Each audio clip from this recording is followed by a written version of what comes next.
নমস্কার বন্ধুরা, আমি আমার ব্লগে আবার চলে এসেছি। এই দেখো, আজকে একটা অনেক পুরনো দিনের একটা রান্না আমি করছি। রান্নাটা হচ্ছে কুমড়ো পাতা দিয়ে মুগ ডাল করব।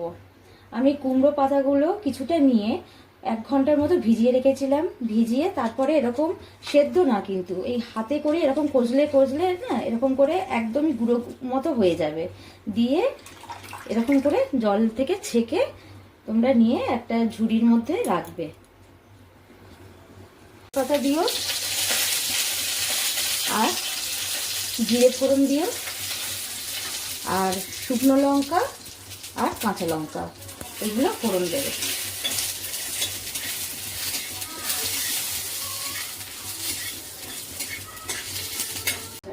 কড়াই তারপর একটু ঘি দেবে, 2 টিস্পুনের মতো, 2 চামচের মতো ঘি দেবে।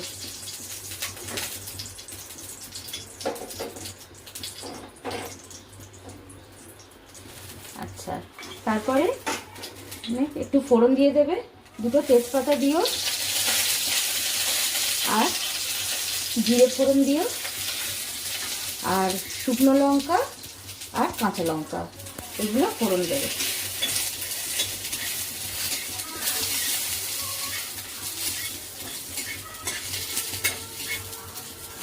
তারপরে যে শাকগুলো হাতে করেছি, এই শাকগুলো এর মধ্যে দিয়ে দেবো, সুন্দর শাকগুলো।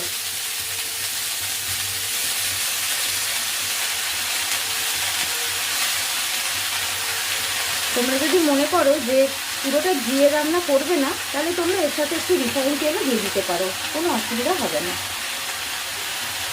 দিয়ে একটু ভাজা ভাজা করে নিতে হবে। তারপর ভালো করে একটু নেড়ে ছেড়ে নেব।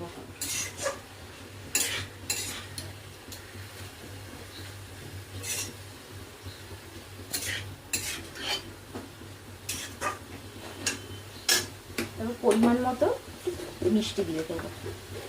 কেউ যদি মিষ্টি খেতে না পছন্দ করো তাহলে দেবে না, শুধু নুন দিয়ে করবে। তবে মিষ্টি দিয়ে দিলে একটু নুন কাটাটা। 5 মিনিট চাপা থাক। সিটি দিয়ে মুগ ডাল, কাঁচা মুগ ডাল সেদ্ধ করে রেখে দিয়েছি। এখন এটা আমি মিশিয়ে দেবো এর সাথে।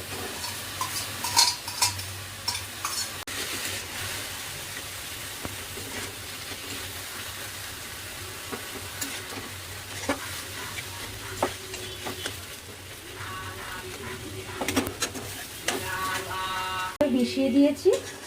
এবার এইটা আলাদা পাত্রে একটু ঢেলে নেব। কড়াটা ভালো করে গরম হয়ে গেলে, এতে অনেকটা ঘি লাগে, সবার শরীর স্বাস্থ্যের কথা চিন্তা করে পুরোটা আমি ঘি রান্না করছি না, একটু রিফাইন তেল মিশিয়ে নিচ্ছি। তারপরে এর মধ্যে একটু ঘি দেব, 1 চামচের মতো ঘি দিয়ে দেবো। আদা কুচি দিয়ে দেবো আর অল্প যত সামান্য লঙ্কা কুচি দিয়ে দেবো।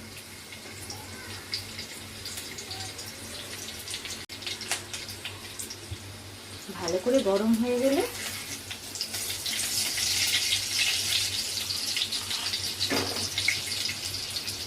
আগে থেকে রেডি করা এই শাক আর ডালটা দিয়ে দেবো। এবার এই 1 কাপ দুধ রেখেছি, এর মধ্যে 1.5 চামচ ধনে গুঁড়ো আর 1.5 চামচ জিরে গুঁড়ো আছে। এটা ভালোভাবে মিশিয়ে দেবো দুধের মধ্যে।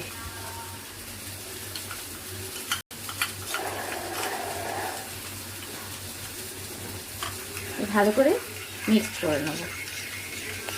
ভালো করে মেশানো হয়ে গেলে দুধটা এর মধ্যে দিয়ে দেবো।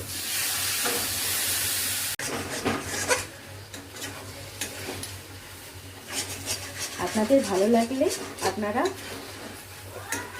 অবশ্যই এটা ট্রাই করবেন। হ্যাঁ, তাহলে দেখবেন ভালো লাগবে। এটা অনেক পুরনো দিনের রান্না। এটা অ্যাকচুয়াল ঠাকুর বাড়িতে হতো এই রান্না। আমার এই টেস্টিতে আপনারা অবশ্যই সাবস্ক্রাইব করবেন, লাইক দেবেন আর শেয়ার করবেন। নমস্কার, ধন্যবাদ।